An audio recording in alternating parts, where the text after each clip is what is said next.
আসসালামু আলাইকুম। এনএসএ ডেলিস্ট্রির পক্ষ থেকে আমি কাজী শিরিন। সবাই কেমন আছেন আমার প্রিয় আপু ভাইয়েরা? দেশে বিদেশে কাছে দূরে যে যেখান থেকে আমার পরিবারের সাথে আছেন, ইনশাআল্লাহ সবাই ভালো আছেন। আলহামদুলিল্লাহ, আপনাদের ভালোবাসায় আল্লাহর অশেষ নিয়ামতে ভালো আছে। দেশের অবস্থা এতটাই খারাপ, তারপরও কিন্তু সংসার জীবনের ব্যস্ততায় নিজেকে আগলিয়ে রেখেছি। আর আমার প্রিয় আপু ভাইয়াদেরকে অনেক অনেক মিস করছি। আমার প্রিয় আপু ভাইয়েরা সব সময়ের মতন আমাকে যেভাবে ভালোবেসে গেছেন, আশা করব আজকের ভিডিওতে সেইভাবেই ভালোবেসে যাবেন। একটু ছাদে উঠেছিলাম, কেননা অনেক দিন যাবৎ ছাদে ওঠা হয় না। দেশের যে অবস্থা ছিল তার জন্য কিন্তু রুম বন্দিই ছিলাম। তো ভাবলাম যে একটু ছাদে উঠি। ছাদে উঠে আকাশটা দেখতে খুব ভালো লাগছিল। তো বাসায় কিন্তু বেশ কয়েকদিন বন্ধের মাঝে, এই যে অফিস স্কুল তার মাঝে তো সব কিছুই বন্ধ। তো বাসাটা রং করে দিয়েছিল মালিক ফান্ডের লোকরা। তো বাসাটাকে আমি যতটুকু সম্ভব এখন নিজের সাধ্য মতো মনের ভালোবাসা দিয়ে গুছিয়ে নিয়েছি। তো আজকে A to Z আপনাদের সাথে এটা বলে নিতে পারেন যে স্মাইল মানে সিম্পল একটা হোম ট্যুরের মতন। তো আমি যে ভাড়া বাসায় ফ্ল্যাটে থাকি সেটা তো 8 তলায়। তো 8 তলার এই ভাড়া বাসাটাই আমার পছন্দ মতো রং করে নিয়েছি। তো রং করে যে যেই জায়গায় ছিল সেই জায়গায় শুধু একটু ক্লিন করা হয়েছে। এখন মনে হচ্ছে যে রং করার পর আমি নতুন একটা ফ্ল্যাটে ভাড়া উঠেছি। তো আসলে রং করার পর ফ্ল্যাটের যে সাজানো গোছানো জিনিসগুলো আমি যেখানে ছিল সেখানেই রেখেছি, তারপরও আমার কাছে মনে হচ্ছে যে অনেকটাই অন্যরকম একটা সাজানো হয়েছে। তো ভাবলাম যে আমার প্রিয় আপু ভাইয়াদের মাঝে A to Z আমি যেভাবে গুছিয়েছি সেটাই শেয়ার করি। তো আশা করব আজকের এই হোম ট্যুরের ভিডিওটা আপনাদের কাছে একটু হলেও কোনো জায়গা ভালো লেগেছে বা ভালো লাগবে। তো যাই হোক, এটা ছিল আমার লিভিং রুমটা। তো লিভিং রুমের এই যে কর্নারটা সেটা আমি সোফার এই পাশে নিয়ে এসেছি। আর যে আর্টিফিশিয়ালে গাছটা ছিল সেটা তো আমি ডাইনিং টেবিলের পাশেই নিয়ে গেছি। তো এইখানে কিছু রিয়েল গাছ এনে রেখেছি। আজকে হয়তো বা কিছুদিন রাখবো, আবার হয়তো বা কিছুদিন ব্যালকনিতে রেখে দিব। তো ব্যালকনিতে যে রং দেওয়া হয়েছে সেই জন্য পাতায় কিছু কিছু রং ভরেছে। আর এই যে আমার শখের কর্নার ক্যাবিনেটের যে লাইট সেট করেছিলাম সেটার সুইচ যে তারটা সেটাকে খুলে নিয়েছি। এখনও মানে সেট করে লাগানো হয়নি, যেহেতু রং করা হয়েছে সেই জন্য আর এটাকে সেট করে আমি এখনও লাগাইনি। ইনশাল্লাহ যখন আবারও আপনাদের সাথে শেয়ার করব বা একটু ভালোবাসা দিয়ে এটাকে গুছাবো, সেট করে নিব। তো এখন তো ফ্ল্যাগ আছে, শুধু ফ্ল্যাগের জায়গায় অন করে নিলে এটা লাইট অন হয়ে যাবে। তো আর এই যে শামুকের ঝাড়গুলো সেগুলো কিন্তু আমি অফ ক্যামেরাতে ধুয়ে নিয়েছি। আর সব রুমের পর্দাগুলো আমি অফ ক্যামেরাতে মানে সব কিছু আসলে আমি ডিটেলস আপনাদের সাথে শেয়ার করতে পারছিলাম না, কেননা আমার শরীরটা সেই রকম ভালো না। তো এরই মাঝে এত ব্যস্ততায় রং করা হয়েছে, তার মাঝে আবার জায়গায় জায়গায় গুছিয়ে পরিষ্কার করে নিয়েছি। তো একটু আহামরির মাঝে চাপও হয়েছে। তো এটা এক ধরনের কিন্তু লকডাউন ছিল। তো লকডাউনের মাঝে আমি কাজটা সেরে নিয়েছি, এটাও আলহামদুলিল্লাহ। তো এই তো আমার তুর্কি কাবারগুলো আমি উঠিয়ে রেখেছিলাম। তো এইগুলো একটু ঝাড়া দিয়ে দিয়ে আবারও গুছিয়ে নিয়েছি। তো এইখানে আমি একটা সিঙ্গোনিয়াম গাছের টব রেখেছি মাটিতে। তো এটাও বেশ সুন্দর শিকড় হয়েছে, গাছও গজায়েছে। তো ভাবলাম যে এখানে রেখে দিই। আর শামুকের যে ঝাড়গুলো সেগুলো এভাবে চাপিয়ে নিয়েছি। তো ডাইনিং রুমে যে পর্দা জ্বালানাই ছিল সেই পর্দাগুলো আমি আমার রুমে সেট করে নিয়েছি। আর ডাইনিং টেবিলের কাবার এবং ডাইনিং টেবিলের রুমে যে জ্বালানার পর্দাটা সেটা তো নতুন নিয়েছি। তো এটাও তো আমার প্রিয় আপু ভাইদের মাঝে শেয়ার করেছি। তো সব কিছুই কিন্তু আমি উঠিয়ে রেখেছিলাম। তো শুধু উঠানো মানে সরানো হয়েছিল না আমার এই ক্যাবিনেটটা। তো এই ক্যাবিনেটটাকে এখানে রেখেই আমি রং করে ফেলেছি।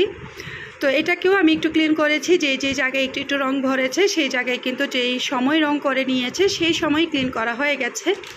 আর এই দরজাতে যেহেতু আমার একটা ছিদ্র করা নেই আর বাতাসে ঠাস ঠাস দরজাগুলো শব্দ হয়, সেই জন্য আমি একটা 5 লিটার পানির বোতল মানে তেলে ডিবিতে আমি পানি বুড়িয়ে মানে ভরে ভরে রেখে দিই।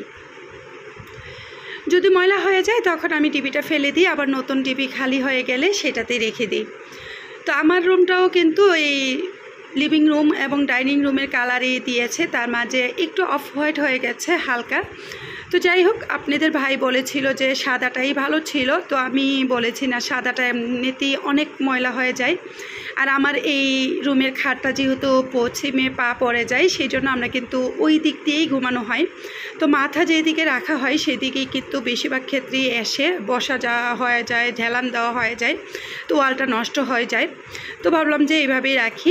আর এই যে আমার ডাইনিং টেবিলের রুমে যে পর্দাগুলো, সেগুলো কিন্তু আমি যখন তুর্কির কাবারগুলো ভেলভেটে নিয়েছিলাম তারপর দিনই ধুয়ে নিয়েছিলাম।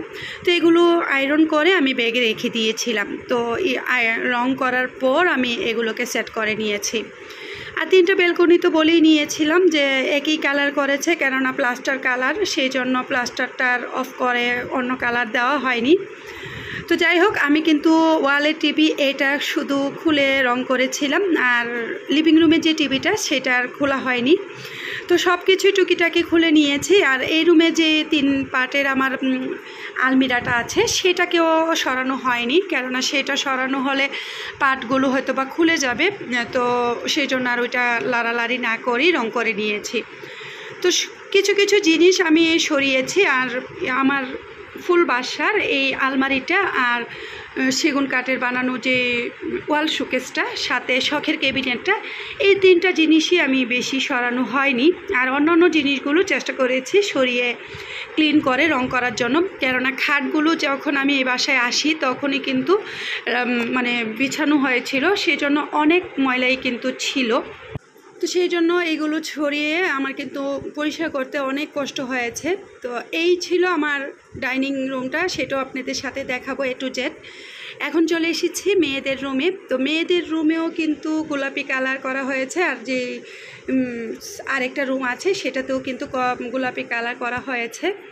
তো এখন আমি আপনাদের সাথে দেখাচ্ছি মেয়েদের রুমে কালার করে আমার যে জায়গায় ফার্নিচারগুলো ছিল সেই জায়গায় আছে, শুধু আমি মানে ছিদ্র করে কোনো ওয়ালমেট বা কোনো কিছুই সেট করি নাই, এইভাবেই রেখে দিয়েছি একদম সিম্পলভাবে। কিছু অনলাইন পেজে আমি ক্যানভাস অর্ডার করেছি, সেগুলো হাতে পেলে অবশ্যই আমি আপনাদের সাথে শেয়ার করব। আর এই হলো আমার মেয়েদের রুমের সিম্পলভাবে গুছিয়ে নেওয়া। তো চেষ্টা আছে যে একদমই সিম্পল রাখবো, কোনো কিছু দেয়ালে আর সেট করব না এলোমেলোভাবে, শুধু দেয়াল ঘড়িটাই সেট করে নিয়েছি। আর লিভিং রুমে কিছুটা সেট করব। তো আমি ক্যানভাস অর্ডার করেছি অনলাইন পেজে প্রায় 3টা সেট, সাথে টুকিটাকি কিছু জিনিস। এখনও যেহেতু দেশের অবস্থা এতটা ভালো না, এখনও কিন্তু হাতে আসেনি, ইনশাল্লাহ হয়তো বা কালকে পরশু চলে আসবে, আমি মেসেঞ্জারে কথা হয়েছে। তো আর এই যে আমার রুমে যে পর্দাগুলো ছিল সেই পর্দাগুলোই কিন্তু আমি এই রুমে সেট করে নিয়েছি। সেট করে মনের মতন গোছানোর চেষ্টা করেছি, কেননা ভাড়া বাসায় থাকি, সাধ্য আছে কিন্তু মনও আছে, আর চেষ্টা করি ভালোবাসা দিয়ে সাধ্য মতো নিজের সংসারটাকে গুছিয়ে নিতে। তো জিরো থেকে যেহেতু শুরু করেছি, জিরো থেকে আলহামদুলিল্লাহ আল্লাহ তাআলার অশেষ নিয়ামতে আল্লাহ তাআলা এইটুকু পথে এনেছে। তো সেইগুলোকেই কিন্তু নিত্যদিন সাজানো গোছানোভাবে রাখার চেষ্টা করি। তারই মাঝে 2জন যমজ বেবি বড় করেছি ইনশাআল্লাহ আল্লাহ তাআলার হুকুমে, সাথে আমার আওয়াত আছে। তো বাচ্চা কাচ্চা নিয়ে স্বামী সন্তান সব কিছু আলহামদুলিল্লাহ নিয়ে জিরো থেকে যেটুকু পর্যন্ত আল্লাহ তাআলা এনেছে, সেই জন্য লাখ লাখ শুকরিয়া। তো আলহামদুলিল্লাহ আল্লাহ তাআলার কাছে যে আল্লাহ তাআলা ভালো রেখেছে। আর সবাইকেই বলি, যদি আজকের ভিডিওটা আপনাদের কাছে ভালো লাগে তাহলে প্লিজ বেশি বেশি লাইক দিয়ে যাবেন।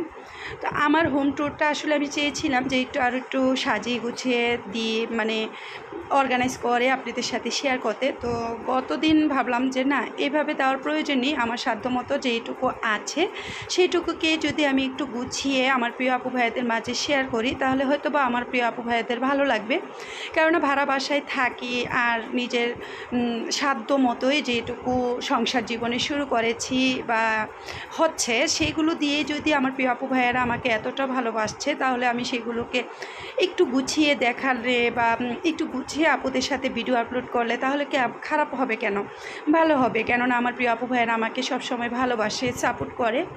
তো আমার প্রিয় আপু ভাইয়েরা কিন্তু আমার এই ডাইনিং টেবিলের তুর্কি খাবারগুলো অনেকটা পছন্দ করেছেন, আমাকে প্রশ্ন করেছেন যে এগুলো ধোয়ার পর কীরকম হয়। তো আমি যেহেতু রং করেছি সেই জন্য কিন্তু আমি যা চেয়ারের যে কাভারগুলো সেটা একটু ধুয়ে নিয়েছি। এটা একদমই সার্ফ এক্সেল দিয়ে, আমি কোনো হাতে বা কোনো কিছুতেই কোচলানো করি নাই, এগুলো আমি নিজে ধুয়েছি। আর রান্নাঘরের পাশে যেহেতু আমার একটা দরজা রান্নাঘরের, তো এটাতে আমি মানে পর্দা আগে সেট করিনি, তো এখন এই পর্দাগুলো যেহেতু আমার আর সেট করার প্রয়োজন নেই, রেখে দিব, তো ভাবলাম যে এই রান্নাঘরের দরজায় আমি সেট করে নিই। আর আমার তুর্কির যে ভেলভেটের পর্দার সাথে মিলে গেছে, একই কালার হয়ে গেছে। তো এই তো আমি এই যে ডাইনিং টেবিলের পাশে যে ওয়ালটা আর লিভিং রুমের এই যে ওয়ালটা, সেই দুইটা ওয়ালেই কিন্তু আমি প্লাস্টিক যেই পানি ছিদ্র বা অন্যান্য কিছু আঁকাআঁকি করলে মুছে নিলে রঙটা উঠে যাবে, সেই প্লাস্টার রঙটাই করেছি। এটা আমার নিজস্ব টাকা দিয়ে করে নিয়েছি, কেননা আমার এই ফ্ল্যাট ভাড়া বাসাতে ডাইনিংয়ের যে বেসিনটা আছে সেখানে কোনো টাইলস নেই, শুধুই ওয়ালে সেট করা। তো সেই জন্য ভাবলাম যে এটাতে আমি একটু প্লাস্টার রঙটা করি, তাহলে নষ্টটা দেখা যাবে না। আর এই যে রুমটা আছে, এই রুমটাতেও কিন্তু আমি কোনো কিছু সেট করিনি। এই রুমে যত আমার ওয়ালমেটগুলো ছিল সবগুলো এনে রেখেছি, আর একটু ডিফারেন্স শুধু খাটটা চেঞ্জ করেছি, মানে এই দিক থেকে সেই দিক সরিয়ে নিয়েছি। তো আশা আছে অনলাইনে যে ক্যানভাসগুলো অর্ডার করেছি বা অন্যান্য আরও টুকিটাকি জিনিস দিয়ে আমি এই রুমটাকে অর্গানাইজ করে আমার প্রিয় আপু ভাইদের মাঝে শেয়ার করব। তো আপাতত যেইভাবে আছে সেইভাবেই আপনাদের সাথে A to Z শেয়ার করছি, মনের মতো গুছিয়ে নিয়েছি।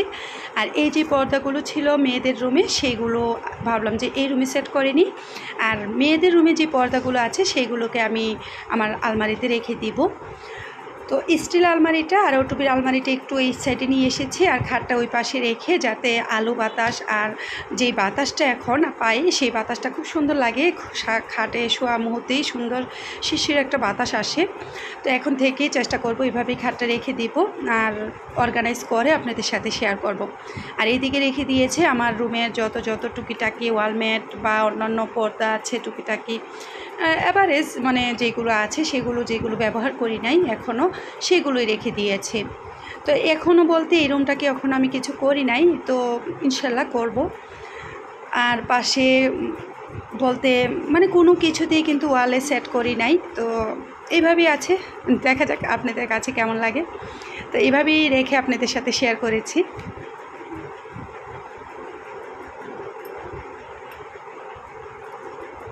তো এই তো আমি চলে এসেছি, আর ওয়াশের কাপড়টা আমি মানে ধুয়েছি নিজেই হাতে, তো সেই জন্য আমার বেলকনিতে আছে। আর আমার প্রিয় আপু ভাইয়ারা, আমার আজকে সিম্পল হোম ট্যুরটা আশা করব আপনাদের কাছে ভালো লাগছে। আর যদি ভালো লাগে তাহলে প্লিজ আমার সাথে শেষ মুহূর্ত পর্যন্ত থেকে যাবেন। তো আমার অনেক আপুরা আমাকে কমেন্ট করেছেন আমি এই ওয়ালে যে কাঠের হ্যাঙ্গিংগুলো সেট করেছি সেটার পাশে রং করা হয়েছে কিভাবে। এদেরকে ছোট তুলি দিয়ে এরা রং করেছে, তো এরাকে আমি এক্সট্রা টাকা দিয়েছি। তো কিছু কিছু জিনিস আমার পছন্দ মতো এরা করেছে, খরচটা আমাদেরই দিতে হয়েছে। তো যাই হোক, মালিকরা তো সব কিছু দিবে না, আমি যেহেতু থাকবো আমার গোছানোটা খরচটাও কিন্তু আমারই হবে, এটাই স্বাভাবিক। তো আমার প্রিয় আপু ভাইয়েরা, আজকের মতো আপনাদের কাছ থেকে বিদায় নিচ্ছি। মনের মতো A to Z আপনাদের সাথে শেয়ার করেছি হোম ট্যুরটা, আশা করব আপনাদের কাছে ভালো লেগেছে। আল্লাহ হাফিজ, আসসালামু আলাইকুম।